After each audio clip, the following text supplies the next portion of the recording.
सत श्री अकाल। न्यूज़ 18 पंजाब हरियाणा हिमाचल तुसीं देख रहे हो। गौरव शुक्ला मैं हां तुहाडे नाल ते बुलेटिन दा आगाज़ असीं करन जा रहे हां। सब तो पहला गल लोकां दे नाल जिहड़ी जुड़ी हुई जो तुसीं जानना चाहुंदे हो उस खबर दा जिक्र करांगे। अज तो सेवा केंद्र पंजाब दे विच 467 खुल चुके ने। अज तो बिजली दफ्तरां दे विच कैश काउंटर खुल चुके ने। अज तो ਜਿਹੜੇ ਜ਼ਰੂਰੀ ਕੰਮਾਂ ਨੂੰ ਲੈ ਕੇ ਦਫ਼ਤਰ ਨੇ ਉਹਨਾਂ ਦੀ ਵੀ ਸ਼ੁਰੂਆਤ ਹੋ ਚੁੱਕੀ ਹੈ। ਅੱਜ ਤੋਂ ਜ਼ਮੀਨਾਂ ਦੀ ਰਜਿਸਟਰੀਆਂ ਦੀ ਵੀ ਕਰਵਾਉਣ ਦੀ ਸ਼ੁਰੂਆਤ ਹੋ ਚੁੱਕੀ ਹੈ। ਇਸ ਪੂਰੇ ਲਾਕਡਾਊਨ ਤੋਂ ਬਾਅਦ ਵੱਡੀ ਖਬਰ ਪੂਰੇ ਦਿਨ ਦੀ ਉਸ ਦੇ ਨਾਲ ਹੀ ਸ਼ੁਰੂਆਤ ਕਰਨ ਜਾ ਰਹੇ ਹਾਂ ਤੇ ਤੁਹਾਨੂੰ ਦੱਸ ਦਈਏ ਪੰਜਾਬ ਤੋਂ ਅੱਜ ਸੇਵਾ ਕੇਂਦਰ ਖੁੱਲ ਗਏ ਨੇ। ਪੂਰੇ ਪੰਜਾਬ ਦੇ ਵਿੱਚ 467 ਸੇਵਾ ਕੇਂਦਰ ਖੋਲੇ ਗਏ ਨੇ। ਵੱਖ-ਵੱਖ ਜ਼ਿਲ੍ਹਿਆਂ ਦੇ ਵਿੱਚ ਜ਼ਮੀਨਾਂ ਦੀ ਰਜਿਸਟ੍ਰੇਸ਼ਨ ਦੀ ਵੀ ਸ਼ੁਰੂਆਤ ਕਰ ਦਿੱਤੀ ਗਈ ਹੈ। ਬਿਜਲੀ ਦਫ਼ਤਰਾਂ ਦੀ ਕੈਸ਼ ਕਾਊਂਟਰ ਵੀ ਖੋਲ ਦਿੱਤੇ ਗਏ ਨੇ ਪਰ ਕਈ ਥਾਵਾਂ ਦੇ ਉੱਤੇ ਅਜੇ ਕੰਮ ਨਹੀਂ ਹੋ ਰਿਹਾ ਕਿਉਂਕਿ ਸੈਨੀਟਾਈਜੇਸ਼ਨ ਦਾ ਕੰਮ ਉੱਥੇ ਚਲਾਇਆ ਜਾ ਰਿਹਾ ਹੈ। ਤੇ ਇਸ ਵਿਚਾਲੇ ਤੁਹਾਨੂੰ ਦੱਸ ਦਈਏ ਕਿ ਦਫ਼ਤਰ ਖੁੱਲੇ ਨੇ ਪਰ ਪਬਲਿਕ ਸਰਵਿਸ ਫਿਲਹਾਲ ਪਬਲਿਕ ਡੀਲਿੰਗ ਨਹੀਂ ਮਿਲ ਰਹੀ। ਬਿਜਲੀ ਦਫ਼ਤਰਾਂ ਦੀ ਕੈਸ਼ ਕਾਊਂਟਰ ਖੋਲ ਦਿੱਤੇ ਗਏ ਨੇ। ਸੈਨੀਟਾਈਜ਼ ਕੀਤਾ ਜਾ ਰਿਹਾ ਤਾਂ ਉਮੀਦ ਇਹੀ ਜਤਾਈ ਜਾ ਰਹੀ ਹੈ ਕਿ ਜਿਹੜੇ ਦਫ਼ਤਰਾਂ ਦੇ ਵਿੱਚ ਅੱਜ ਕੰਮ ਦੀ ਸ਼ੁਰੂਆਤ ਨਹੀਂ ਹੋ ਸਕੀ ਉਹ ਕੱਲ ਤੋਂ ਸਵੇਰ ਤੋਂ ਸ਼ੁਰੂਆਤ ਹੋ ਜਾਏਗੀ। ਪਰ ਅਹਿਮ ਰਾਹਤ ਹੈ ਇਸ ਸਮੇਂ ਤੁਹਾਨੂੰ ਦੱਸ ਦਈਏ ਕਿ ਸੇਵਾ ਕੇਂਦਰਾਂ ਦੇ ਵਿੱਚ 153 ਜਿਹੜੀਆਂ ਸੇਵਾਵਾਂ ਨੇ ਜ਼ਰੂਰੀ ਉਸ ਦਾ ਤੁਸੀਂ ਲਾਹਾ ਲੈ ਸਕਦੇ ਹੋ। ਇਸ ਦੇ ਵਿੱਚ ਆਰਮਸ ਦਾ ਕੋਈ ਲਾਇਸੈਂਸ ਹੈ, ਕੋਈ ਬਣਵਾਉਣਾ ਹੈ ਜਾਂ ਰੀਨਿਊ ਕਰਵਾਉਣਾ ਹੈ ਉਹ ਨਹੀਂ ਹੋਏਗਾ। ਜੇਕਰ ਵਿਆਹ ਦਾ ਰਜਿਸਟ੍ਰੇਸ਼ਨ ਕਰਵਾਉਣਾ ਹੈ ਤਾਂ ਉਹ ਵੀ ਫਿਲਹਾਲ ਨਹੀਂ ਹੋਏਗਾ, ਦੂਜੇ ਫੇਜ਼ ਦੇ ਵਿੱਚ ਕੀਤਾ ਜਾਏਗਾ। ਤਾਂ ਪਹਿਲੇ ਫੇਜ਼ ਦੇ ਵਿੱਚ ਜਿਹੜੇ ਜ਼ਰੂਰੀ ਕੰਮ ਨੇ ਉਹਨਾਂ ਦੇ ਮੁਤਲਕ ਇਹ ਫੈਸਲਾ ਲਿਆ ਗਿਆ ਹੈ ਤੇ ਜਿਹੜੇ ਸੇਵਾ ਕੇਂਦਰ ਨੇ ਪੰਜਾਬ ਭਰ ਦੇ ਵਿੱਚ 467 ਸੇਵਾ ਕੇਂਦਰਾਂ ਨੂੰ ਖੋਲ੍ਹਿਆ ਗਿਆ ਹੈ। ਜ਼ਮੀਨਾਂ ਦੀ ਰਜਿਸਟ੍ਰੇਸ਼ਨ ਵੀ ਅੱਜ शुरू कर दी गई है यानी कि रजिस्ट्रियां भी शुरू हो गई ने, चाहे जमीन की होवे, किसी प्लॉट की होवे, किसी घर की होवे, किसी दुकान की होवे, तो रजिस्ट्रेशन भी शुरू कर दिता गया है। काबिले गौर इत्थे भी है कि एक वड्डी इनकम पंजाब सरकार नूं रजिस्ट्रियां दे जरिए ही हुंदी है। पेट्रोल डीजल तो, रजिस्ट्रियां तो, शराब तो जिहड़ी ड्यूटी लगती है यानी कि जिहड़ा टैक्स लगता उस तो एक वड्डी कमाई हुंदी है। तो हौली हौली सब कुछ लीहां दे उत्ते लियाउण दी कोशिश कीती जा रही है।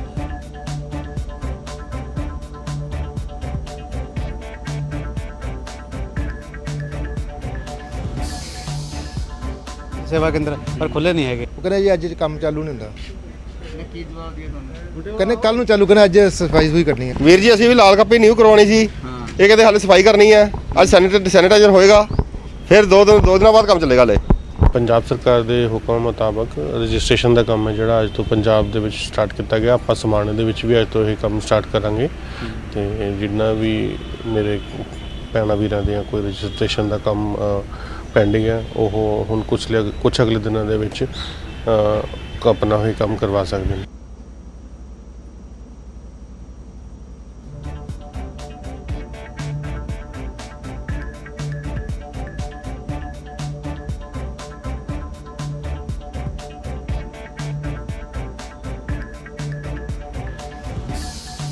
ਤਾਂ ਸੇਵਾ ਕੇਂਦਰਾਂ ਦੀ ਸ਼ੁਰੂਆਤ ਅੱਜ ਇੱਕ ਵਾਰ ਫਿਰ ਤੋਂ ਕਰ ਦਿੱਤੀ ਗਈ ਹੈ।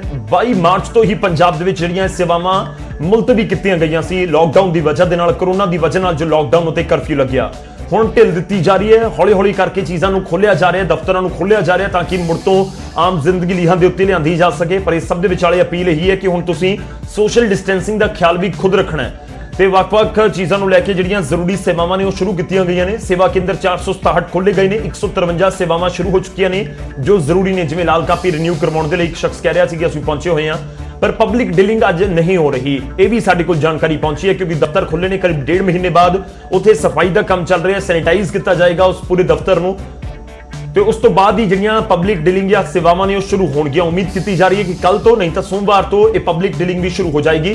ਸਿੱਧਾ ਲੈ ਕੇ ਚੱਲਦੇ ਹਾਂ ਤੁਹਾਨੂੰ ਅੰਮ੍ਰਿਤਸਰ। ਮੇਰੇ ਸਹਿਯੋਗੀ ਰਾਜੀਵ ਸ਼ਰਮਾ ਇਸ ਸਮੇਂ ਸਾਡੇ ਨਾਲ ਜੁੜ ਰਹੇ ਨੇ। ਰਾਜੀਵ, ਸੇਵਾ ਕੇਂਦਰ ਖੋਲ ਦਿੱਤੇ ਗਏ, ਤਹਿਸੀਲ ਦਫ਼ਤਰ ਯਾਨੀ ਕਿ ਜਿੱਥੇ ਰਜਿਸਟਰੀਆਂ ਹੁੰਦੀਆਂ ਨੇ ਉਹ ਵੀ ਅੱਜ ਤੋਂ ਖੋਲ ਦਿੱਤੇ ਗਏ ਨੇ। ਅੰਮ੍ਰਿਤਸਰ ਦੇ ਵਿੱਚ ਕੀ ਕੁਝ ਇਸ ਸਮੇਂ ਤੁਹਾਡੇ ਕੋਲ ਅਪਡੇਟ ਹੈ ਕਿ ਲੋਕ ਸੇਵਾਵਾਂ ਦਾ ਲਾਭ ਚੁੱਕ ਰਹੇ ਨੇ ਜਾਂ ਫਿਰ ਅਜੇ ਥੋੜਾ ਜਿਹਾ ਹੋਰ ਇੰਤਜ਼ਾਰ? ਕੀ ਕੁਝ ਤੁਹਾਡੇ ਕੋਲ ਅਪਡੇਟ? जी हाँ बिल्कुल, मैं अमृतसर के जो तहसीलदार ने उन्होंने दफ्तर के बाहर तो इतने कुछ लोग भी नज़र आए। तो पहला तो दफ्तर कदे भी बंद नहीं होए पर पहला सिर्फ तो सिर्फ कोविड-19 के नाल जिहड़े जुड़े हुए काम ने उन्होंने लैके सारा जी डीलिंग इत्थे की जा रही सी। पर अज तो जिहड़ियां रजिस्ट्रियां ने जिन्हां लोगों ने अपॉइंटमेंट्स लईआं होईआं सन तो उन्होंने अज जिहड़ा रजिस्ट्रियां का काम है शुरू कर दिता गया। तो असीं वो भी तस्वीर दिखाउण की कोशिश करते हैं। इत्थे भी कुछ लोग जिहड़े नज़र आ रहे हैं, सोशल डिस्टेंसिंग का खास तौर पर ध्यान जिहड़ा वो रखिया जा रहा। तो जिहड़े पासे रजिस्ट्रियां हो रही ने उत्थे भी असीं जाके लोगों के नाल भी गलबात करन दी कोशिश करते हैं। तो ये अमृतसर की तहसील है। दूसरे पासे जिथे तुसीं गल कीती कि सेवा केंद्र, उत्थे भी जिहड़े हुण लोकां दे कामकार ने उदां दे जिहड़ा ਵਿੱਚ ਵੀ ਤੇਜ਼ੀ ਲਿਆਂਦੀ ਜਾ ਰਹੀ ਹੈ। ਤਾਂ ਪੰਜਾਬ ਸਰਕਾਰ ਵੱਲੋਂ ਇਹ ਫੈਸਲਾ ਇਸੇ ਲਈ ਲਿਆ ਗਿਆ ਕਿ ਲੋਕ ਜਿਹੜੇ ਨੇ ਉਹ ਕਾਫੀ ਦਿਨਾਂ ਤੋਂ ਆਪਣੇ ਆਪਣੇ ਘਰਾਂ ਦੇ ਵਿੱਚ ਰਹਿਣ ਦੇ ਲਈ ਮਜਬੂਰ ਸਨ, ਜਿਸ ਕਰਕੇ ਬਹੁਤ ਸਾਰੇ ਕੰਮ ਐਸੇ ਸਨ ਜੋ ਕਿ ਕੀਤੇ ਜਾਣੇ ਨੇ। ਤਾਂ ਰਜਿਸਟਰੀਆਂ ਜਿੱਥੇ ਕੀਤੀਆਂ ਜਾਂਦੀਆਂ ਨੇ ਉੱਥੇ ਅਸੀਂ ਜਾ ਰਹੇ ਹਾਂ ਉਸ ਪਾਸੇ, ਤਾਂ ਉੱਥੇ ਜਾ ਕੇ ਵੀ ਜਾਣਨ ਦੀ ਕੋਸ਼ਿਸ਼ ਕਰਾਂਗੇ ਕਿ ਕਿਸ ਤਰੀਕੇ ਦੇ ਨਾਲ ਜਿਹੜੀ ਸੋਸ਼ਲ ਡਿਸਟੈਂਸਿੰਗ ਜਾਂ ਹੋਰ ਜਿਹੜਾ ਕੰਮ ਹੈ। ਤਾਂ ਬਹੁਤ ਘੱਟ ਲੋਕ ਅੱਜ ਨਜ਼ਰ ਆ ਰਹੇ ਨੇ, ਪਰ ਜਿਹੜਾ ਕੰਮਕਾਰ ਹੈ ਸਰਕਾਰ ਵੱਲੋਂ ਉਹ ਸ਼ੁਰੂ ਕਰ ਦਿੱਤਾ ਗਿਆ। ਤਾਂ ਭਾਈ ਸਾਹਿਬ, ਜਿਹੜੀਆਂ ਰਜਿਸਟਰੀਆਂ ਕੀਤੀਆਂ ਜਾਂਦੀਆਂ ਨੇ ਉਹ ਕਿੱਥੇ ਹੋ ਰਹੀਆਂ ਔਰ ਕੀ ਅੱਜ ਲੋਕ ਆਪਣੀਆਂ ਰਜਿਸਟਰੀਆਂ ਕਰਵਾ ਪਾ ਰਹੇ ਨੇ ਜਿਨ੍ਹਾਂ ਦੀ ਅਪਾਇੰਟਮੈਂਟ ਜਿਨ੍ਹਾਂ ਦੇ ਕੋਲ ਹੈਗੀ? ਨਹੀਂ ਵੀਰੇ, ਹਾਲੇ ਤੇ ਸਾਰੀ ਯੂਨੀਅਨ ਨੇ ਮਿਲ ਕੇ ਫੈਸਲਾ ਲਿਆ ਆ ਕਿ ਹਾਲੇ 17 ਤਰੀਕ ਤੱਕ ਸਰਕਾਰ ਨੇ ਜਿਸ ਤਰ੍ਹਾਂ ਲੋਕਡਾਊਨ ਦੀ ਪਾਬੰਦੀ ਲਾਈ ਆਪਾਂ ਉਹ ਚੀਜ਼ ਨੂੰ ਪਾਲਣ ਕਰਨਾ। ਪਰ ਇਹ ਕਿਹਾ ਜਾ ਰਿਹਾ ਕਿ ਅੱਜ ਤੋਂ ਸਰਕਾਰੀ ਦਫ਼ਤਰਾਂ ਦੇ ਵਿੱਚ ਕੰਮਕਾਰ ਸ਼ੁਰੂ ਕਰ ਦਿੱਤਾ ਗਿਆ। ਲੋਕ ਵਸੀਕਿਆਂ ਦੀ ਡਿਮਾਂਡ ਹੈ ਕਿ ਕੰਮ ਨੂੰ ਮੈਨੂਅਲੀ ਤੌਰ ਤੇ ਕੀਤਾ ਜਾਵੇ ਤਾਂ ਕਿ ਜਿਹੜੇ ਲੋਕਾਂ ਦੇ ਕੰਮ ਫਸੇ ਹੋਏ ਆ ਉਹ ਆਪਣਾ ਆਪ ਕੱਢ ਸਕਣ, ਪਰ ਫਿਲਹਾਲ ਦੀ ਘੜੀ ਹਾਲੇ ਕੋਈ ਵੀ ਅੰਦਰ ਚੱਲਦੀ ਪਈ ਮੀਟਿੰਗ। ਤਾਂ ਜਿਸ ਤਰ੍ਹਾਂ ਇਹ ਜਿਹੜੇ ਇਹ ਦਫ਼ਤਰਾਂ ਦੇ ਨਾਲ ਜੁੜੇ ਹੋਏ ਲੋਕ ਨੇ, ਇਹਨਾਂ ਦੀ ਯੂਨੀਅਨ ਦਾ ਕਹਿਣਾ ਕਿ ਹਾਲੇ 17 ਤਰੀਕ ਤੱਕ ਉਹਨਾਂ ਵੱਲੋਂ ਕਿਹਾ ਗਿਆ ਕਿ ਕੰਮ ਨਹੀਂ ਕੀਤਾ ਜਾਏਗਾ, ਪਰ ਜਿਹੜੇ ਵਸੀਕਾ ਨਵੀਸ ਨੇ ਉਹਨਾਂ ਦੀ ਮੰਗ ਹੈ ਕਿ ਰਜਿਸਟਰੀਆਂ ਦਾ ਕੰਮ ਸ਼ੁਰੂ ਕੀਤਾ ਜਾਵੇ ਤਾਂ ਮੈਨੂਅਲੀ ਜਿਹੜਾ ਇਹ ਕੰਮ ਹੁਣ ਸ਼ੁਰੂ ਕੀਤਾ ਜਾ ਸਕਦਾ। ਪਰ ਫਿਲਹਾਲ ਇਹਨਾਂ ਦਾ ਕਹਿਣਾ ਕਿ ਮੀਟਿੰਗ ਚੱਲ ਰਹੀ ਹੈ, ਉਸ ਤੋਂ ਬਾਅਦ ਇਹ ਫੈਸਲਾ ਲਿਆ ਜਾਏਗਾ ਕਿ ਰਜਿਸਟਰੀਆਂ ਦਾ ਕੰਮ ਜਿਹੜਾ ਉਹ ਤੇਜ਼ੀ ਦੇ ਵਿੱਚ ਜਿਸ ਤਰ੍ਹਾਂ ਪਹਿਲਾਂ ਹੁੰਦਾ ਸੀ ਉਹ ਲਿਆਂਦਾ ਜਾਏਗਾ ਜਾਂ ਨਹੀਂ। ਤਾਂ ਅੱਜ ਸਰਕਾਰ ਵੱਲੋਂ ਇਹ ਕਿਹਾ ਜ਼ਰੂਰ ਗਿਆ ਕਿ ਸਰਕਾਰੀ ਅਦਾਰਿਆਂ ਦੇ ਵਿੱਚ ਕੰਮਕਾਰ ਸ਼ੁਰੂ ਕਰ ਦਿੱਤਾ ਜਾਏਗਾ। ਤਾਂ ਅੰਮ੍ਰਿਤਸਰ ਦੇ ਵਿੱਚ ਕੁਝ ਰਜਿਸਟਰੀਆਂ ਜਿਹੜੀਆਂ ਲੋਕਾਂ ਦਾ ਕਹਿਣਾ ਸੀ ਕਿ ਜ਼ਰੂਰ ਕੀਤੀਆਂ ਗਈਆਂ ਨੇ, ਪਰ ਜਿਸ ਤਰੀਕੇ ਦੇ ਨਾਲ ਪਹਿਲਾਂ ਜੋ ਕਿ ਕੋਈ ਵੀ ਆਨਲਾਈਨ ਜਿਹੜੀ ਅਪਾਇੰਟਮੈਂਟ ਲੈ ਕੇ ਆਪਣੀ ਰਜਿਸਟਰੀ ਕਰਵਾ ਸਕਦਾ ਸੀ, ਤਾਂ ਹਾਲੇ ਕੁਝ ਸਮਾਂ ਜਿਹੜਾ ਇਸ ਕੰਮ ਨੂੰ ਤੇਜ਼ੀ ਦੇ ਵਿੱਚ ਲਿਆਉਣ ਦੇ ਲਈ ਲੱਗ ਸਕਦਾ ਹੈ। ਜੀ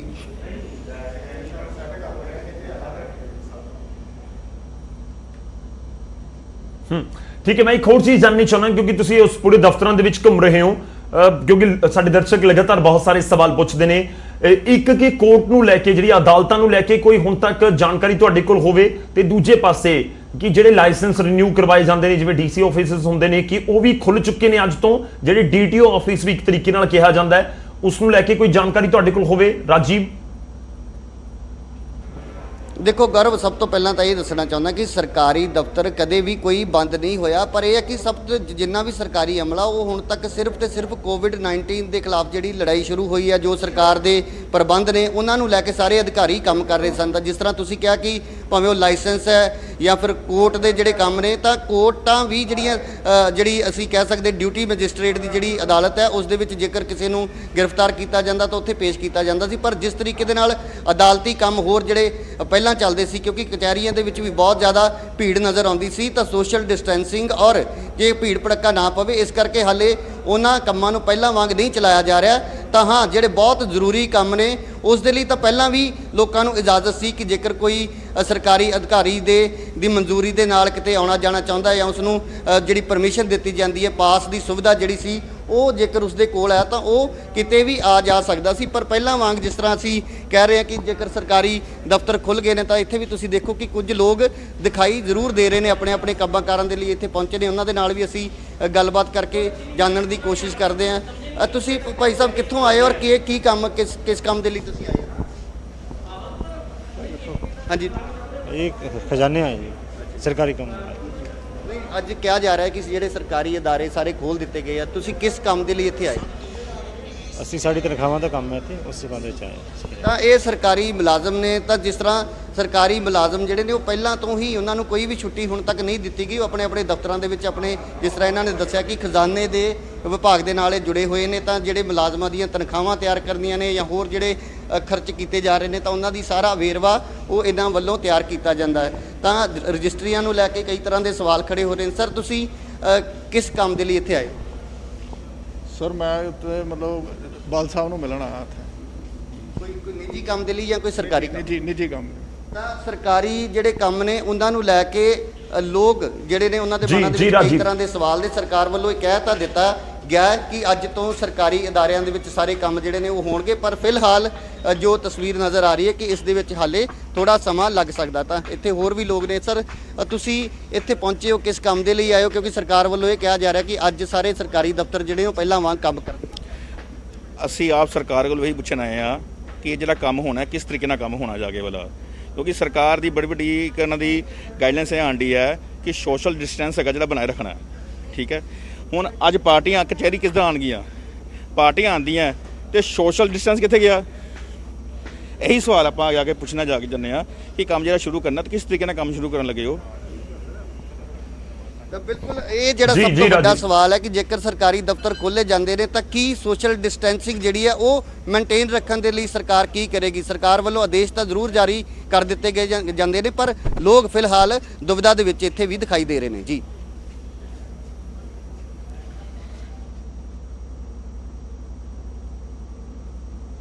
ਸ਼ੁਕਰੀਆ ਰਾਜੀਵ, ਧੰਨਵਾਦ ਸਾਡੇ ਨਾਲ ਜੁੜਨ ਦੇ ਲਈ। ਇਸ ਪੂਰੀ ਗੱਲਬਾਤ ਦੇ ਲਈ ਤਾਂ ਅਸੀਂ ਅੰਮ੍ਰਿਤਸਰ ਦੇ ਤੁਹਾਨੂੰ ਤਹਿਸੀਲ ਦਫ਼ਤਰ ਦਾ ਪੂਰਾ ਹਾਲ ਦਿਖਾਇਆ, ਜਿੱਥੇ ਰਜਿਸਟਰੀਆਂ ਦੀ ਸ਼ੁਰੂਆਤ ਕਰਨ ਦਾ ਜ਼ਿਕਰ ਕੀਤਾ ਗਿਆ ਕਿ ਅੱਜ ਤੋਂ ਰਜਿਸਟਰੀਆਂ ਦੀ ਸ਼ੁਰੂਆਤ ਹੋ ਰਹੀ ਹੈ। ਹਾਲਾਂਕਿ ਸੈਨੀਟਾਈਜ਼ ਕੀਤਾ ਜਾ ਰਿਹਾ ਦਫ਼ਤਰਾਂ ਨੂੰ, ਕਰੀਬ 1.5 ਮਹੀਨੇ ਤੋਂ ਇਹ ਸਾਰਾ ਪ੍ਰੋਸੈਸ ਬੰਦ ਸੀ, ਤਾਂ ਇਸ ਵਿਚਾਲੇ ਹੁਣ ਜ਼ਰੂਰ ਇੱਕ ਰਫ਼ਤਾਰ ਮੁੜ ਤੋਂ ਫੜੇਗੀ, ਕਿਉਂਕਿ ਬਹੁਤ ਸਾਰੇ ਲੋਕਾਂ ਦੇ ਕੰਮ ਰੁਕੇ ਹੋਏ ਸਨ ਲਾਕਡਾਊਨ ਦੀ ਵਜ੍ਹਾ ਦੇ ਨਾਲ, ਤੇ ਉਹ ਵੀ ਆਪਣਾ ਪੂਰਾ ਕਰਵਾਉਣ ਦੀ ਕੋਸ਼ਿਸ਼ ਕਰਨਗੇ।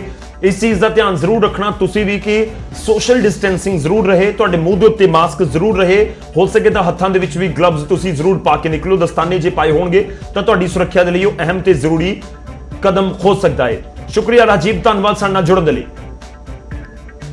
ਹੁਣ ਅੱਗੇ ਵਧਦੇ ਹਾਂ, ਅਗਲੀ ਖਬਰ ਦਾ ਰੁਖ ਕਰਾਂਗੇ। ਅਗਲੀ ਖਬਰ ਹੈ ਚੰਡੀਗੜ੍ਹ ਤੋਂ। ਚੰਡੀਗੜ੍ਹ ਦੇ ਵਿੱਚ ਲਗਾਤਾਰ ਕਰੋਨਾ ਆਪਣੇ ਪੈਰ ਪਸਾਰ ਰਿਹਾ ਹੈ, ਗਿਣਤੀ ਬਹੁਤ ਵੱਧ ਰਹੀ ਹੈ ਕੇਸਾਂ ਦੀ। ਚੰਡੀਗੜ੍ਹ ਦੇ ਵਿੱਚ ਵੱਖ-ਵੱਖ ਥਾਵਾਂ ਤੋਂ ਜ਼ਿਆਦਾ ਕੇਸ ਜਿਹੜੇ ਨਿਕਲ ਰਹੇ ਨੇ ਬਾਪੂ ਧਾਮ ਕਲੋਨੀ ਦੇ ਵਿੱਚੋਂ ਆਏ ਨੇ, ਪਰ ਦੂਜੇ ਪਾਸੇ ਸੈਕਟਰ 27 ਤੇ ਮਲੋਆ ਦੇ ਵਿੱਚ ਵੀ ਚੰਡੀਗੜ੍ਹ ਚੋਂ ਕੇਸ ਸਾਹਮਣੇ ਆਏ ਨੇ। ਤੇ ਤੁਹਾਨੂੰ ਦੱਸ ਦਈਏ ਕਿ ਇਸ ਸਮੇਂ ਕੇਸਾਂ ਦੀ ਗਿਣਤੀ ਜਿਹੜੀ ਚੰਡੀਗੜ੍ਹ ਦੇ ਵਿੱਚੋਂ 146 ਤੱਕ ਪਹੁੰਚ ਚੁੱਕੀ ਹੈ। 11 ਨਵੇਂ ਜਿਹੜੇ ਕੇਸ ਹੈਗੇ ਨੇ ਉਹ ਰਿਪੋਰਟ ਕੀਤੇ ਗਏ ਨੇ, ਤੇ ਸੈਕਟਰ 27 ਦੀ ਇੱਕ ਮੇਡ, ਘਰ ਦੇ ਵਿੱਚ ਕੰਮ ਕਰਨ ਵਾਲੀ ਇੱਕ ਮਹਿਲਾ ਨੇ ਟੈਨਸ਼ਨ ਬਣਾ ਦਿੱਤੀ ਹੈ ਪੂਰੇ ਪ੍ਰਸ਼ਾਸਨ ਦੀ। ਮੇਡ ਦੀ ਕਰੋਨਾ ਰਿਪੋਰਟ ਪੋਜ਼ਿਟਿਵ ਆ ਚੁੱਕੀ ਹੈ। ਇੱਕ ਬਜ਼ੁਰਗ ਜੋੜੇ ਦੀ ਦੇਖ ਰੇਖ ਦਾ ਕੰਮ ਘਰ ਦੇ ਵਿੱਚ ਕਰਦੀ ਸੀ। ਮੇਡ ਦੇ ਸੰਪਰਕ ਦੇ ਵਿੱਚ 122 ਲੋਕ ਆਏ ਨੇ। ਚੰਡੀਗੜ੍ਹ 'ਚ ਮੇਡ ਦੇ ਸੰਪਰਕ 'ਚ 122 ਲੋਕ ਆਏ ਨੇ, ਤੇ ਪਰਿਵਾਰ ਦੇ 8 ਮੈਂਬਰਾਂ ਨੂੰ ਕੁਆਰੰਟਾਈਨ ਕਰ ਦਿੱਤਾ ਗਿਆ, ਜਿਸ ਪਰਿਵਾਰ ਦੇ ਨਾਲ ਉਹ ਸਿੱਧੇ ਤੌਰ ਤੇ ਜੁੜੀ ਹੋਈ ਸੀ, ਯਾਨੀ ਜਿੱਥੇ ਉਹ ਕੰਮ ਕਰ ਰਹੀ ਸੀ। ਤਾਂ ਚੰਡੀਗੜ੍ਹ ਤੋਂ ਵੱਡੀ ਖਬਰ ਹੈ, ਚੰਡੀਗੜ੍ਹ ਦੇ ਸੈਕਟਰ 27 ਤੋਂ। ਇਸ ਨੂੰ ਪੂਰਾ ਪੌਸ਼ ਇਲਾਕਾ ਚੰਡੀਗੜ੍ਹ ਦਾ ਕਿਹਾ ਜਾਂਦਾ, ਹਾਲਾਂਕਿ ਚੰਡੀਗੜ੍ਹ 'ਚ ਆਲਮੋਸਟ ਸਾਰਾ ਇਲਾਕਾ ਹੀ ਬਹੁਤ ਪੌਸ਼ ਹੈ, ਪਰ ਸੈਕਟਰ 27 ਹੋ ਗਿਆ ਜਾਂ ਪੂਰੇ ਇਲਾਕੇ ਨੂੰ ਬਹੁਤ ਪੌਸ਼ ਇਲਾਕਿਆਂ ਦੇ ਵਿੱਚ ਗਿਣਿਆ ਜਾਂਦਾ ਹੈ। ਸੈਕਟਰ 27 ਦੀ ਮੇਡ ਨੇ ਟੈਨਸ਼ਨ ਨੂੰ ਵਧਾ ਦਿੱਤਾ ਹੈ। ਮੇਡ ਦੀ ਕਰੋਨਾ ਰਿਪੋਰਟ ਪੋਜ਼ਿਟਿਵ ਆ ਚੁੱਕੀ ਹੈ, ਤੇ ਉਸ ਤੋਂ ਬਾਅਦ ਮੇਡ 122 ਲੋਕਾਂ ਦੇ ਸੰਪਰਕ ਦੇ ਵਿੱਚ ਆਈ ਹੈ। ਇਹੀ ਲੱਗ ਰਿਹਾ ਹੈ ਕਿ ਵੱਖ-ਵੱਖ ਘਰਾਂ ਦੇ ਵਿੱਚ ਉਹ ਕੰਮ ਕਰਨ ਦੇ ਲਈ ਜਾ ਰਹੀ ਸੀ, ਇਸ ਕਰਕੇ ਬਹੁਤ ਸਾਰੇ ਪਰਿਵਾਰਾਂ ਦੇ ਮੈਂਬਰ ਉਸ ਦੇ ਸੰਪਰਕ ਦੇ ਵਿੱਚ ਆ ਗਏ। ਹੁਣ ਉਸ ਦੀ ਰਿਪੋਰਟ ਪੋਜ਼ਿਟਿਵ ਆ ਚੁੱਕੀ ਹੈ। ਇੱਕ ਪਰਿਵਾਰ ਹੈ ਜਿਸ ਦੇ 8 ਮੈਂਬਰਾਂ ਨੂੰ ਤਾਂ ਸਿੱਧਾ ਕੁਆਰੰਟਾਈਨ ਕਰ ਹੀ ਦਿੱਤਾ ਗਿਆ ਹੈ। 122 ਲੋਕਾਂ ਨੂੰ ਵੀ ਕੁਆਰੰਟਾਈਨ ਕੀਤਾ ਗਿਆ, ਉਹਨਾਂ ਨੂੰ ਘਰਾਂ ਦੇ ਵਿੱਚ ਰਹਿਣ ਦੀ ਹਦਾਇਤ ਦਿੱਤੀ ਗਈ ਹੈ। ਚੰਡੀਗੜ੍ਹ ਦੇ ਵਿੱਚ ਇਸ ਸਮੇਂ ਟੋਟਲ ਕੇਸਿਸ 146 ਹੋ ਚੁੱਕੇ ਨੇ। ਰੁਕ ਕਰਦੇ ਹਾਂ ਉਮੇਸ਼ ਸ਼ਰਮਾ ਫੋਨ ਲਾਈਨ ਤੇ ਇਸ ਸਮੇਂ ਸਾਡੇ ਨਾਲ ਨੇ, ਮੇਰੇ ਸਹਿਯੋਗੀ ਚੰਡੀਗੜ੍ਹ ਤੋਂ। ਉਮੇਸ਼, ਕੀ ਕੁਝ ਤੁਹਾਡੇ ਕੋਲ ਜਾਣਕਾਰੀ? ਸੈਕਟਰ 27 ਦਾ ਕੇਸ ਬਹੁਤ ਕਿਤੇ ਨਾ ਕਿਤੇ ਪੈਚੀਦਾ ਤੇ ਟੈਨਸ਼ਨ ਵਧਾਉਣ ਵਾਲਾ ਲੱਗ ਰਿਹਾ ਹੈ, ਕੀ ਕੁਝ ਜਾਣਕਾਰੀ ਹੈ ਇਸ ਮੇਡ ਨੂੰ ਲੈ ਕੇ ਤੁਹਾਡੇ ਕੋਲ? ਗੌਰਵ, ਜਿਹੜੀ ਮੇਡ ਹੈਗੀ ਹੈ ਇਹ 27 ਸੈਕਟਰ ਦੀ ਜਿਹੜੀ ਫੈਮਿਲੀ ਹੈ ਉਹਦੇ ਘਰ ਕੰਮ ਕਰਦੀ ਸੀ, ਔਰ ਜਦੋਂ ਇਹ ਪੋਜ਼ਿਟਿਵ ਆਈ ਹੈ ਤੇ ਪੂਰੀ ਫੈਮਿਲੀ 8 ਬੰਦਿਆਂ ਦੀ ਹੈ। ਉਸ ਤੋਂ ਇਲਾਵਾ ਵੀ ਜਿਹੜੇ ਦੇ ਕੰਟੈਕਟ ਟ੍ਰੇਸਿੰਗ ਕੀਤੀ ਹੈ 122 ਬੰਦੇ, ਉਹ ਵੀ ਕੁਆਰੰਟਾਈਨ ਕੀਤੇ ਗਏ ਨੇ, ਸੈਂਪਲਿੰਗ ਹੋਈ ਹੈ। ਕਿਤੇ ਨਾ ਕਿਤੇ ਕਿ ਚੇਨ ਫਿਰ ਬਣ ਗਈ, ਔਰ ਉਹੀ ਗੱਲ ਹੋਈ ਕਿ ਸ਼ਹਿਰ ਵਿੱਚ ਜਦੋਂ ਇਸ ਚੀਜ਼, ਹਾਲੇ ਤੱਕ ਤਾਂ ਸਿਰਫ ਆਪਾਂ ਸਲਮ ਏਰੀਆ ਦੇਖ ਰਹੇ ਸੀ, ਕੁਝ ਸ਼ਹਿਰ ਪਾਰਟਿਕੂਲਰ ਸੈਕਟਰਾਂ ਦੇ ਕੁਝ ਏਰੀਆ ਵਿੱਚ ਦੇਖ ਰਹੇ ਸੀ, ਲੇਕਿਨ ਹੁਣ 27 ਸੈਕਟਰ ਵਿੱਚ ਜਦੋਂ ਇਹ ਮੇਡ ਵਾਲਾ ਇਸ਼ੂ ਆਇਆ, ਔਰ ਇੱਕ ਡਰਾਈਵਰ ਵੀ ਦੱਸਿਆ ਜਾ ਰਿਹਾ ਕਿ ਬਾਪੂ ਧਾਮ ਤੋਂ ਆਉਂਦਾ ਸੀਗਾ ਘਰੇ, ਇੱਕ ਦੁੱਧ ਵਾਲਾ ਵੀ ਦੱਸਿਆ ਜਾ ਰਿਹਾ, ਕਿ ਚੇਨ ਇੱਕ ਲੰਬੀ ਨਾ ਕਿਤੇ ਵੱਧਦੀ ਜਾ ਰਹੀ ਹੈ। ਹੁਣ ਇਹਨਾਂ ਵਿੱਚੋਂ ਕਿੰਨੇ ਕੁ ਮਾਮਲੇ ਪੋਜ਼ਿਟਿਵ ਆਣਗੇ, ਕਿੰਨੇ ਨੈਗੇਟਿਵ ਆਣਗੇ, ਉਹ ਦੇਖਣਾ ਹੋਏਗਾ। ਸੈਂਪਲਿੰਗ ਕਰ ਲਈ ਗਈ ਹੈ, ਕੰਟੈਕਟ ਟ੍ਰੇਸਿੰਗ, ਲੇਕਿਨ ਚਿੰਤਾ ਦੀ ਗੱਲ ਹੋਰ ਕਹਿ ਸਕਦੇ ਹਾਂ ਵੱਧ ਗਈ ਹੈ ਚੰਡੀਗੜ੍ਹ।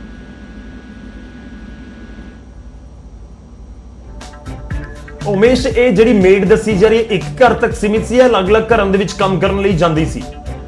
ਉਹੀ ਗੌਰਵ, ਉਹੀ ਟ੍ਰੇਸਿੰਗ ਕੀਤੇ ਗਏ ਕਿ ਖਾਲੀ ਇੱਕ ਘਰ ਹੈ ਕਿ ਬਾਕੀ ਘਰਾਂ 'ਚ ਵੀ ਇੱਕ ਆਈ ਹੈ ਜਿਹਦੇ ਜਿਹਦੇ ਸੰਪਰਕ ਹੋਇਆ, ਕਿਉਂਕਿ ਜ਼ਾਹਿਰ ਦੀ ਗੱਲ ਹੈ ਕਿ 1-2 ਘਰਾਂ 'ਚ ਹੋਰ ਅਗਰ ਮੇਡ ਕੰਮ ਕਰਦੀ ਹੈ, ਜਾਂਦੀ ਹੋਣੀ, ਕੋਈ ਕਿਸੇ ਨਾਲ ਮਿਲੀ ਹੋਣੀ, ਉਹ ਸਾਰੀ ਕੰਟੈਕਟ ਟ੍ਰੇਸਿੰਗ ਜਿਹੜੀ ਲਿਸਟ ਹੈ ਉਹ ਬਣਾਈ ਹੈ, ਔਰ ਕਿੱਥੇ ਕਿੱਥੇ ਇਹਦੇ ਸੰਪਰਕ ਵਾਏ, ਔਰ ਉਹਨਾਂ ਦੇ ਅੱਗੇ ਕਿਹੜੀ ਟ੍ਰੇਸਿੰਗ ਹੈ, ਉਹ ਇੱਕ ਲੰਬੀ ਚੇਨ, ਉਹੀ ਮੈਂ ਜਿਹੜਾ ਜ਼ਿਕਰ ਕੀਤਾ ਕਿ ਇੱਕ ਲੰਬੀ ਚੇਨ ਬਣੀ ਹੈ। ਹੁਣ ਸੈਂਪਲਿੰਗ ਹੋਈ ਹੈ, ਕੁਆਰੰਟਾਈਨ ਕੀਤੇ ਗਏ ਨੇ ਲੋਕ, ਫੈਮਿਲੀ ਕੁਆਰੰਟਾਈਨ ਕੀਤੀ ਗਈ ਹੈ। ਦੇਖਣਾ ਹੋਏਗਾ ਕਿ ਕਿੰਨੇ ਕੁ ਨੈਗੇਟਿਵ ਆਉਂਦੇ। ਰਾਤ ਦੀ ਗੱਲ ਤਾਂ ਹੀ ਨਹੀਂ ਕਿਤੇ ਜ਼ਿਆਦਾ ਤੋਂ ਜ਼ਿਆਦਾ ਨੈਗੇਟਿਵ ਲੋਕ ਆਉਣ, ਲੇਕਿਨ ਇੰਨਾ ਜ਼ਰੂਰ ਹੈ ਕਿ ਟੈਨਸ਼ਨ ਹੋਰ ਚੰਡੀਗੜ੍ਹ ਲਈ ਜ਼ਰੂਰ ਵੱਧਦੀ ਨਜ਼ਰ ਆ ਰਹੀ ਹੈ। ਗੌਰਵ,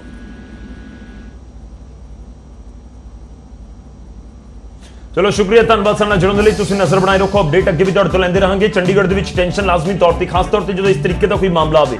ਲਗਾਤਾਰ ਅਸੀਂ ਜ਼ਿਕਰ ਕੀਤਾ ਕਿ ਪੰਜਾਬ 'ਚ ਜਿਹੜੇ ਸ਼ਰਧਾਲੂ ਆਏ ਜਾਂ ਫਿਰ ਜਿਹੜੇ ਨਾਂਦੇੜ ਸਾਹਿਬ ਤੋਂ ਲੋਕ ਪਰਤੇ, ਉਹਨਾਂ ਨੂੰ ਸਿੱਧਾ ਕੁਆਰੰਟਾਈਨ ਕਰ ਦਿੱਤਾ ਗਿਆ, ਤਾਂ ਉਹ ਚਿੰਤਾ ਨੂੰ ਘੱਟ ਵਧਾਉਂਦੇ ਨੇ, ਕਿਉਂਕਿ ਉਹਨਾਂ ਤੱਕ ਹੀ ਸਭ ਕੁਝ ਸੀਮਿਤ ਹੈ, ਹੋਰ ਲੋਕਾਂ ਦੇ ਸੰਪਰਕ ਦੇ ਵਿੱਚ ਨਹੀਂ ਆਏ। ਪਰ ਜਦੋਂ ਅਜਿਹਾ ਕੋਈ ਮਾਮਲਾ ਆਉਂਦਾ, ਜਿਵੇਂ ਮੇਡ ਦਾ ਮਾਮਲਾ ਸਾਹਮਣੇ ਆਇਆ, 122 ਲੋਕਾਂ ਦੇ ਸੰਪਰਕ ਦੇ ਵਿੱਚ ਆਈ, ਤਾਂ ਹੁਣ ਕਿੰਨੇ ਲੋਕ ਉਸ ਦੇ ਵਿੱਚੋਂ ਪੀੜਤ ਹੋ ਸਕਦੇ ਨੇ ਜਾਂ ਹੋ ਗਏ ਨੇ, ਇਹ ਹੁਣ ਰਿਪੋਰਟਾਂ ਤੋਂ ਬਾਅਦ ਹੀ ਸਾਫ਼ ਹੋਵੇਗਾ। ਜਿਸ ਪਰਿਵਾਰ ਦੇ ਵਿੱਚ ਉਹ ਸਿੱਧੇ ਤੌਰ ਤੇ ਰਹਿ ਰਹੀ ਸੀ, ਉਸ ਪਰਿਵਾਰ ਦੇ 8 ਲੋਕਾਂ ਨੂੰ ਤਾਂ ਕੁਆਰੰਟਾਈਨ ਕਰ ਦਿੱਤਾ ਗਿਆ। ਬਾਕੀ ਜਿਹੜੇ ਕੰਟੈਕਟ ਦੇ ਵਿੱਚ ਆਏ ਨੇ ਲੋਕ, 122 ਦੀ ਲਿਸਟ ਤਿਆਰ ਹੋਈ ਹੈ, ਉਹਨਾਂ ਨੂੰ ਵੀ ਘਰਾਂ ਦੇ ਵਿੱਚ ਰਹਿਣ ਦੀ ਹਦਾਇਤ ਦਿੱਤੀ ਗਈ ਹੈ। ਚੰਡੀਗੜ੍ਹ ਦੇ ਵਿੱਚ ਟੈਨਸ਼ਨ ਵੱਧਦੀ ਹੋਈ।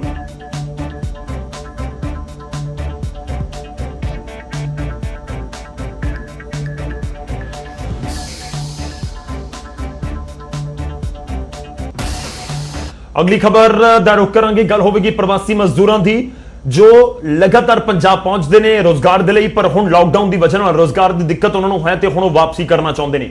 ਪੰਜਾਬ ਤੋਂ ਸਿਲਸਿਲਾ ਜਾਰੀ ਹੈ ਪ੍ਰਵਾਸੀ ਮਜ਼ਦੂਰਾਂ ਦਾ ਆਪਣੇ ਸੂਬਿਆਂ ਦੇ ਵੱਲ ਜਾਣ ਦਾ, ਤੇ ਇਸ ਚੱਲੇ ਟ੍ਰੇਨਾਂ ਭਰ ਕੇ ਭੇਜਿਆ ਜਾ ਰਿਹਾ ਉਹਨਾਂ ਨੂੰ, ਤੇ ਰੋਜ਼ਾਨਾ ਟ੍ਰੇਨਾਂ ਚੱਲ ਰਹੀਆਂ ਨੇ, ਕਦੇ ਲੁਧਿਆਣਾ ਤੋਂ, ਜਲੰਧਰ ਤੋਂ, ਪਟਿਆਲਾ ਤੋਂ।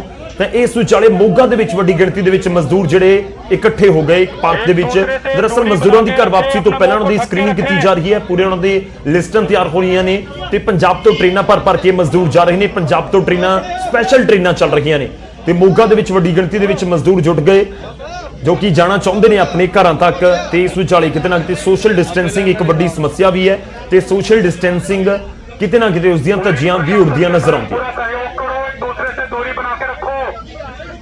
सभी से विनती है, निवेदन है। 2 साल हो गए जी। 2 साल हो गए। हाँ जी। तो अभी यहाँ पे क्या किया गया, इतने ज्यादा मजदूरी इकट्ठा हुआ है? मजदूरी सर जी वो याद मजदूरी एकदम बंद हो गई है एकाएक, और ना ही कोई खाने पीने कोई चीज़ मिलती है कि यहाँ तक जो सब खत्म हो चुका, सब कुछ हो चुका है। हाँ जी। तो फिर कैसे, आपको कैसे पता चला कि प्रशासन द्वारा घर भेजा जा रहा है? सर जी कल को अच्छा बड़ा क्या हालात क्या है आपके? सर जी तो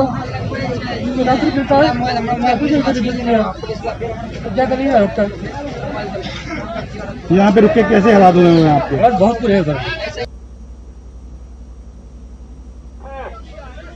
सभी से विनती है, निवेदन है।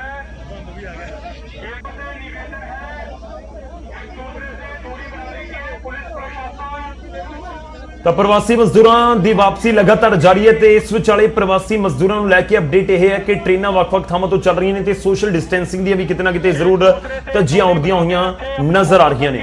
ਹੁਣ ਤੁਹਾਨੂੰ ਖਬਰ ਦਿਖਾਵਾਂਗੇ ਗੁਰਦਾਸਪੁਰ ਤੋਂ। ਜੀ ਹਾਂ, ਕਰਫਿਊ ਕਾਰਨ ਪ੍ਰਵਾਸੀ ਮਜ਼ਦੂਰ ਖਾਣ ਪੀਣ ਨੂੰ ਤਰਸ ਰਹੇ ਨੇ, ਦਿੱਕਤ ਉਹਨਾਂ ਨੂੰ ਹੈ ਪੈਸੇ ਦੀ ਖਾਸ ਤੌਰ ਤੇ ਕਈ ਸਮਾਜ ਸੇਵੀ ਸੰਸਥਾਵਾਂ ਦੇ ਵੱਲੋਂ ਲੰਗਰ ਵੰਡਣ ਦੇ ਲਈ ਉਹ ਅੱਗੇ ਆ ਰਹੀਆਂ ਨੇ। ਪਰ ਗੁਰਦਾਸਪੁਰ ਦੇ ਕਸਬਾ ਕਾਦੀਆਂ ਦੇ ਵਿੱਚ ਇੱਕ ਸ਼ਖਸ ਦੇ ਵੱਲੋਂ ਮਜ਼ਦੂਰਾਂ ਦੇ ਲਈ ਪੈਸਿਆਂ ਦਾ ਲੰਗਰ ਲਗਾ ਦਿੱਤਾ ਗਿਆ ਤਾਂ ਕਿ ਉਹਨਾਂ ਤੱਕ ਇੱਕ ਰਕਮ ਪਹੁੰਚ ਸਕੇ ਤੇ ਉਹ ਖੁਦ ਦੇ ਲਈ ਚੀਜ਼ਾਂ ਖਰੀਦ ਸਕਣ ਤੇ ਉਹਨਾਂ ਤੇ ਤੱਕ ਰਾਹਤ ਪਹੁੰਚੇ। ਇਹ ਸ਼ਖਸ ਗਰੀਬ ਮਜ਼ਦੂਰਾਂ ਨੂੰ ਪੈਸੇ ਵੰਡ ਰਿਹਾ ਤਾਂ ਜੋ ਆਪਣੇ ਘਰ ਜਾ ਸਕਣ ਅਤੇ ਜ਼ਰੂਰਤ ਦਾ ਸਮਾਨ ਖਰੀਦ ਸਕਣ।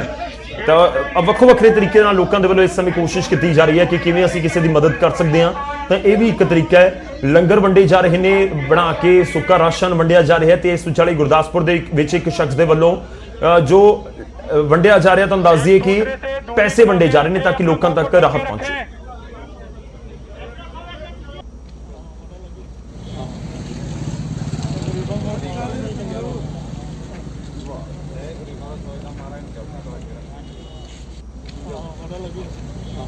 ਜਿਉਂ ਦਾ ਲੋਕਡਾਊਨ ਲੱਗਾ ਵਾ ਇੱਥੇ ਕਾਦੀਆਂ ਸ਼ਹਿਰ ਦੇ ਅੰਦਰ ਕਿਸੇ ਲੀਡਰਾਂ ਨੇ ਨਹੀਂ, ਕਿਸੇ ਦੂਸਰੇ ਤੀਸਰੇ ਨੇ ਨਹੀਂ ਆ ਕੇ ਪੁੱਛਿਆ ਗਰੀਬਾਂ ਦਾ ਕੀ ਹਾਲ ਹੈ, ਜਾਂ ਕੋਈ ਆਟੇ ਦੀ ਗੁੱਥੀ ਹੈ ਤੇ ਉਹ ਨਹੀਂ ਕੋਈ ਪੁੱਛ ਸਕਿਆ ਇੱਥੇ ਆ ਕੇ ਗਰੀਬਾਂ ਕਿਸੇ ਨੂੰ ਕੁਝ ਦਿੱਤਾ ਜੇ।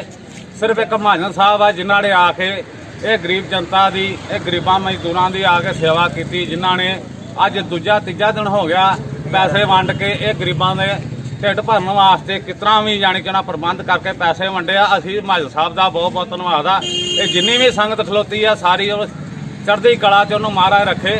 ਜਿਉਂ ਦਾ ਲੋਕਡਾਊਨ ਹੋਇਆ ਆਉਣ ਦਾ ਹੀ ਜਾਣੀ ਕਿ ਮਹਾਜਨ ਸਾਹਿਬ ਇਹ ਗਰੀਬਾਂ ਦੇ ਸੋਚਣ ਦੇ ਬਹੁਤ। ਮੈਂ ਇੱਕ ਭਾਰਤ ਦਾ ਵਾਸੀ ਆ, ਪੰਜਾਬ ਦਾ ਵਾਸੀ ਆ, ਤੇ ਆਪਣੇ ਭਰਾਵਾਂ ਦੇ ਨਾਲ ਥੋੜਾ ਉਹਨਾਂ ਦਾ ਮਦਦ ਕਰਨ ਲਈ ਕਿਤੇ ਇੱਥੇ ਪਹੁੰਚਿਆ ਹਾਂ ਬਸ। ਠੀਕ ਹੈ, ਬਹੁਤ ਬਹੁਤ। ਤਾਂ ਗੁਰਦਾਸਪੁਰ ਦੇ ਵਿੱਚ ਪੈਸੇ ਵੰਡੇ ਜਾ ਰਹੇ ਨੇ। ਤਾਂ ਇੱਕ ਹੋਰ ਤੁਹਾਨੂੰ ਤਸਵੀਰ ਦਿਖਾਉਂਦੇ ਆ ਜਿੱਥੇ ਪੈਸੇ ਧੋਏ ਜਾ ਰਹੇ ਨੇ, ਨੋਟ ਧੋਏ ਜਾ ਰਹੇ ਨੇ। ਜੀ ਹਾਂ, ਇੱਕ ਵੀਡੀਓ ਵਾਇਰਲ ਹੋ ਰਹੀ ਹੈ ਹੁਸ਼ਿਆਰਪੁਰ ਦੇ ਵਿੱਚ। ਇੱਕ ਪੈਟਰੋਲ ਪੰਪ ਦੇ ਉੱਤੇ ਕਰਿੰਦਾ ਕੋਈ ਪੈਟਰੋਲ ਪਾਉਣ ਆਉਂਦਾ ਤਾਂ ਫਿਰ ਉਹ ਨੋਟ ਧੋ ਕੇ ਉਸ ਤੋਂ ਲੈਂਦਾ ਹੈ, ਤੇ ਵਜ੍ਹਾ ਉਹੀ ਕਰੋਨਾ ਦੀ ਦਹਿਸ਼ਤ। ਹਰ ਕਿਸ ਦੇ ਜ਼ਿਹਨ ਦੇ ਵਿੱਚ ਇਹ ਵੀਡੀਓ ਵਾਇਰਲ ਹੋ ਰਹੀ ਹੈ ਕਰੋਨਾ ਦੀ ਦਹਿਸ਼ਤ ਦੇ ਵਿਚਾਲੇ, ਜਿਸ ਦੇ ਵਿੱਚ ਪੈਟਰੋਲ ਪੰਪ ਦਾ ਕਰਿੰਦਾ ਗਾਹਕ ਤੋਂ ਕਰੰਸੀ ਨੋਟ ਧੋ ਕੇ ਲੈ ਰਿਹਾ ਹੈ। ਇਹ ਵੀਡੀਓ ਹੁਸ਼ਿਆਰਪੁਰ ਦੇ ਵਿੱਚ ਪੈਂਦੇ ਬਾਹੋਵਾਲ ਦੇ ਪੈਟਰੋਲ ਪੰਪ ਦੀ ਦੱਸੀ ਜਾ ਰਹੀ ਹੈ। ਇਹ ਕੋਈ ਪਹਿਲਾ ਮਾਮਲਾ ਨਹੀਂ ਜਦੋਂ ਲੋਕ ਡਰ ਰਹੇ ਹੋਣ ਕਿਤੇ ਨੋਟ ਤੋਂ ਕਰੋਨਾ ਨਾ ਫੈਲ ਜਾਵੇ। ਇਸ ਤੋਂ ਪਹਿਲਾਂ ਵੀ ਕਈ ਥਾਵਾਂ ਦੇ ਉੱਤੇ ਡਿੱਗੇ ਹੋਏ 500 ਦੇ ਜਾਂ ਹੋਰ ਹਜ਼ਾਰਾਂ ਰੁਪਏ ਜਿਹੜੇ ਨੇ ਲੋਕਾਂ ਦੇ ਵੱਲੋਂ ਨਹੀਂ ਚੁੱਕੇ ਗਏ, ਪਰ ਲੋਕਾਂ ਦਾ ਖੌਫ ਖਾਂਦੇ ਇਹਨਾਂ ਨੂੰ ਹੱਦ ਤੱਕ ਨਹੀਂ ਲਗਾਇਆ ਸੀ ਤੇ ਕੁਝ ਇਹੀ ਨਜ਼ਾਰਾ ਹੁਣ ਉੱਥੇ ਵੀ ਨਜ਼ਰ ਆ ਰਿਹਾ ਹੈ। ਤੇ ਦੇਖੋ ਨੋਟਾਂ ਨੂੰ ਧੋ ਕੇ ਲਿਆ ਜਾ ਰਿਹਾ ਹੈ ਤੇ ਵੀਡੀਓ ਖੂਬ ਵਾਇਰਲ ਵੀ ਹੋ ਰਹੀ ਹੈ। ਆ ਦੇਖੋ ਜੀ ਵੀਡੀਓ ਹੁਸ਼ਿਆਰपुर दी। बेसिकली ना हम लोग सैनिटाइजेशन की तरफ जा रहे हैं, तो एज उसमें हम लोग ये चाहते हैं कि हमारा जो करेंसी है वो भी सैनिटाइज हो। और कई बार को बहुत ज़्यादा करेंसी आती है तो उसके लिए हम लोग जब वो करते हैं अल्कोहल से उसको सैनिटाइज करते हैं, सैनिटाइज़र से करते हैं, तो वो कई बार पूरी तरह से नहीं भी हो पाता है। और करेंसी ऐसी है कि जो किसी की जेब में पड़ी है, कहीं कहीं पे पड़ी है या कहीं पे भी वो यूज़ कर रहा है, तो कभी ना कभी वो कांटेक्ट में आनी है। तो जितना ज़्यादा हम उसको सैनिटाइज़ कर सकें उसके लिए हमने शुरू किया था कि अभी भी कर रहे हैं कि हम लोग उसको धो के ले रहे हैं।